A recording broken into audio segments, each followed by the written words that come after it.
Chances are, we're going to find life beyond Earth by 2035, and there's no need to travel to a galaxy far, far away. Our Milky Way galaxy is full of totally suitable environments. Don't get too hyped up though. We're talking about microbes or chemical markers, not Hollywood-like green humanoids. Even so, when we finally find traces of life, it will change how we see our place in the universe. NASA's Kepler Space Telescope discovered something incredible. Almost every star has planets, and many of these planets might be habitable. Rocky planets like Earth and Mars are even more common in our galaxy than gas giants like Saturn and Jupiter. Also, we already know that our galaxy is very rich in water. There's water in interstellar clouds where stars and planets form, in the debris disks around other stars, in comets, just everywhere. What's really hard though is finding life itself. Ideally, to finally find it, we need to land on every single planet out there and literally check under each rock. But thanks to the newest research, we can at least narrow down the search to potentially habitable worlds.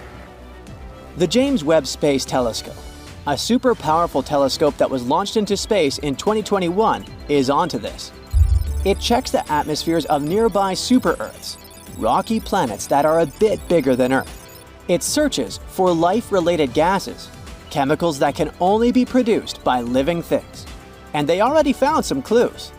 For example, they detected signs of such a chemical on a planet called K2-18b. This planet is 120 light-years away, which is pretty close on a space scale. This planet is in the Goldilocks zone, which means a zone around the star where the temperatures are just right for liquid water to exist. It orbits a red dwarf star, the smallest type of star there is. Such stars are a bit fainter than our Sun. It will take about a year to check if these hints of life are real. If so, it would mean that life is much more common than we previously thought. But even if it's not, there are 10 more Goldilocks planets on their list to study. The James Webb Space Telescope is a very cool tool, but it has limits. It can't detect small Earth-like planets due to their size. To fix this, NASA plans to launch another tool, the Wide Field Infrared Survey Telescope. This one will be even better at spotting such planets and life-related chemicals. And also, we have the SETI project. SETI stands for Search for Extraterrestrial Intelligence. This project has been on a hunt for extraterrestrial creatures since the 1980s. They also believe that we'll find signs of life within the next 10 years. Not so long ago, they started a super big and cool project. It's called COSMIC, and it uses an array of radio telescopes in New Mexico. You might have seen those in the movie Contact. COSMIC allows scientists to listen to hundreds of thousands and potentially millions of star systems at the same time. If there are any interesting signals, scientists can check them right away, instead of waiting for weeks or even months. The signals themselves are often very sudden and short, but COSMIC can detect even the shortest ones that last nanoseconds.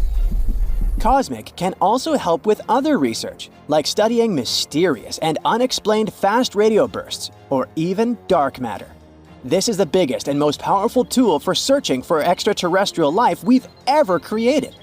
But it's not enough to just listen. Why don't we reach out ourselves? NASA has sent some signals into deep space. In 2002, their Deep Space Network sent a signal to the Pioneer 10 satellite. But there was an obstacle in the path. A white dwarf star, 27 light-years away from Earth. If there's a planet around this star, perhaps the signal reached them too.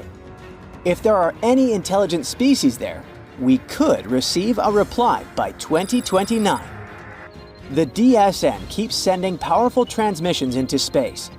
These signals will bump into 222 stars within the next 3 centuries. Maybe someday we'll receive a reply from somewhere far away. But why haven't we received a response yet? There are about 200 billion galaxies in the universe, each with around 100 billion stars. If just 1% of those stars had one planet, that's still 200 quintillion possible planets. And we can narrow it down even further. If the chance of them having life is 1 in a trillion, that would still leave us a few 100,000 planets. So, where is everyone? This is a famous question known as the Fermi paradox. The first possibility isn't that terrifying. It's possible that the universe is full of life, but this life isn't intelligent in our traditional sense. Some planets might have microbes, birds, or space dinosaurs. This is called the Great Filter Theory. It suggests that there are certain filters that life has to overcome in order to become intelligent, and maybe other species just haven't overcome them yet. Think about it. Life on Earth started in the ocean, then crawled onto land, diversified into many forms, went extinct in massive events 5 times, evolved again, and eventually led to humans. We built societies, developed healthcare, and only then started searching for another life. There's another idea called the Gaian bottleneck hypothesis, which suggests basically the same thing. While it might not be too hard for basic life to start, it's incredibly tough for that life to survive and thrive over long periods. Venus might have had oceans and Earth-like conditions too, but something went wrong. Its oceans boiled away because of a runaway greenhouse effect. Now it's sterile. Mars also had liquid water on its surface once, and both the Moon and Mercury had thick atmospheres for a short time. Meanwhile, Earth has had liquid water on its surface for almost its entire existence. It's super rare and remarkable for a planet to hold temperatures from 32 to 212 degrees Fahrenheit for millions of years. So, maybe it's a mistake to look for intelligent life, especially the one that uses the same technology as we do. It evolved under completely different conditions after all. That's also where the so-called Drake equation comes in.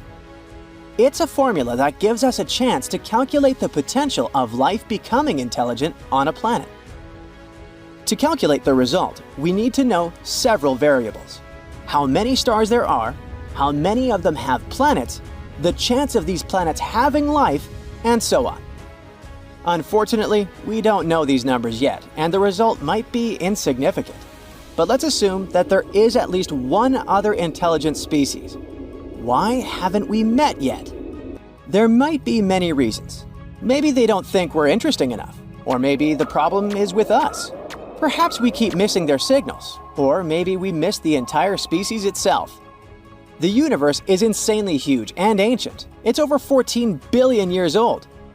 If we compress Earth's entire evolutionary history into a 24-hour day, life starts at 4 a.m. Dinosaurs go extinct at 11:40 p.m. Human-like creatures appear 2 minutes before midnight.